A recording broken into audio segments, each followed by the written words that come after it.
The Midnight Hauntings.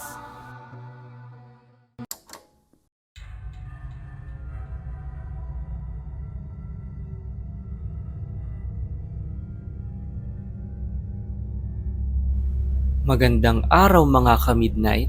Ako si Rex.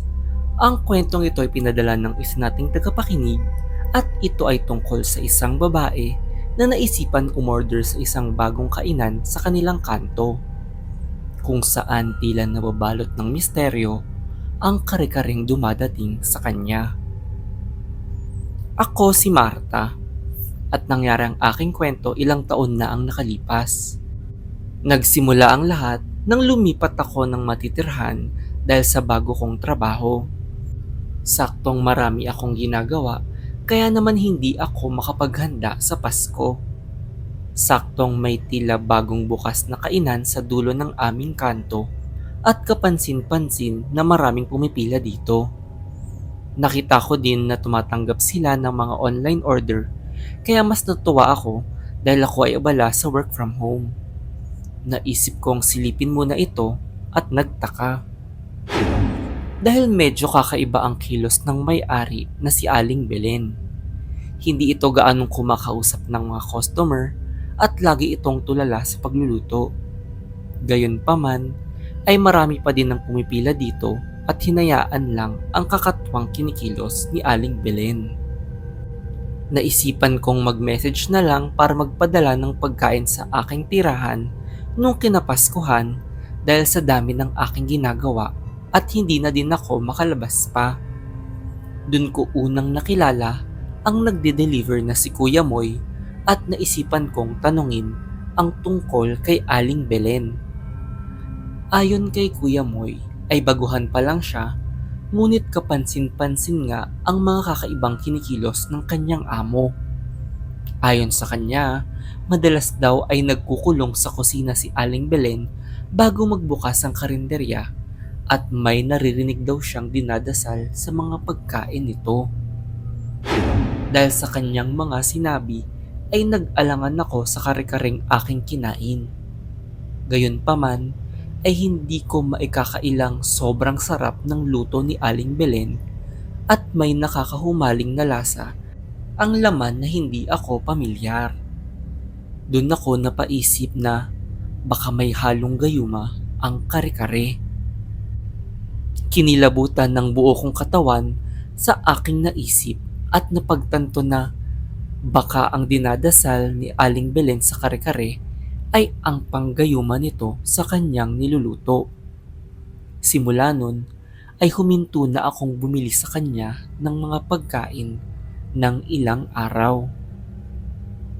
Sa kasamaang palad ay maraming kainan ang nagsara dahil sa bakasyon na at pagtapos pa ng bagong taon sila ulit magbubukas.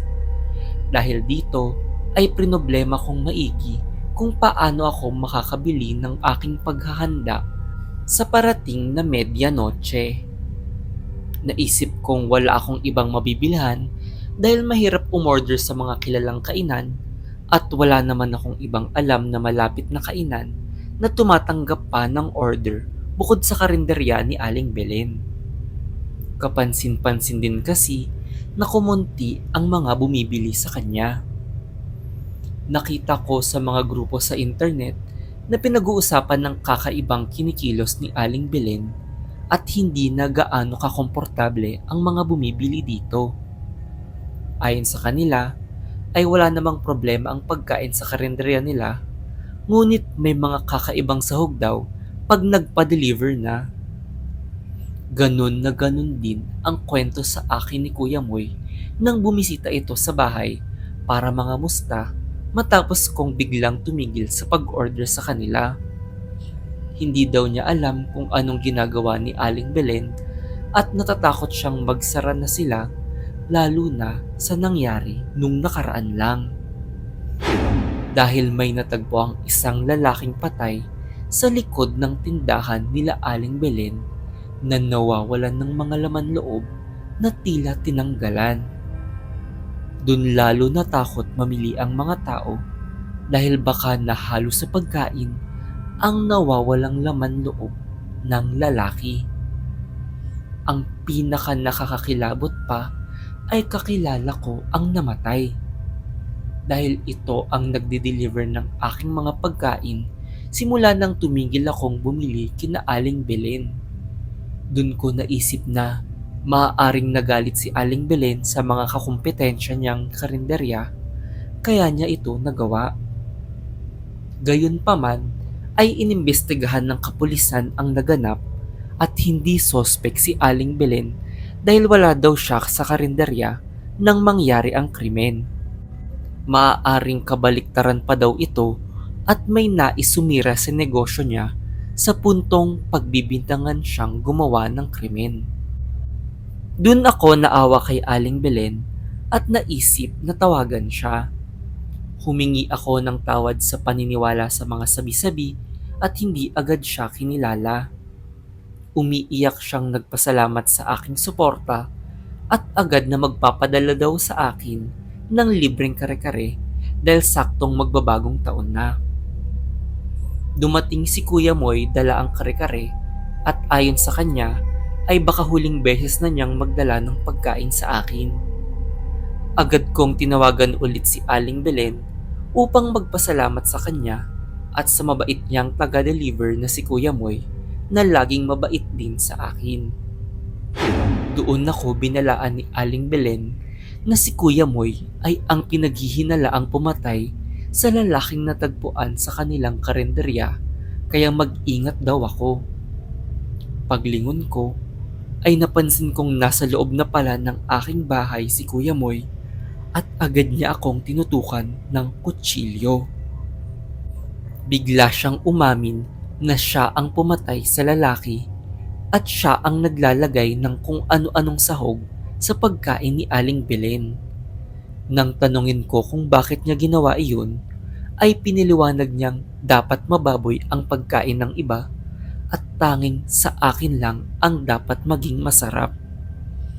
Kaya din daw niya pinatay ang lalaki dahil sa selos at hindi niya kayang makita na may ibang nagdadala ng pagkain sa akin bukod sa kanya.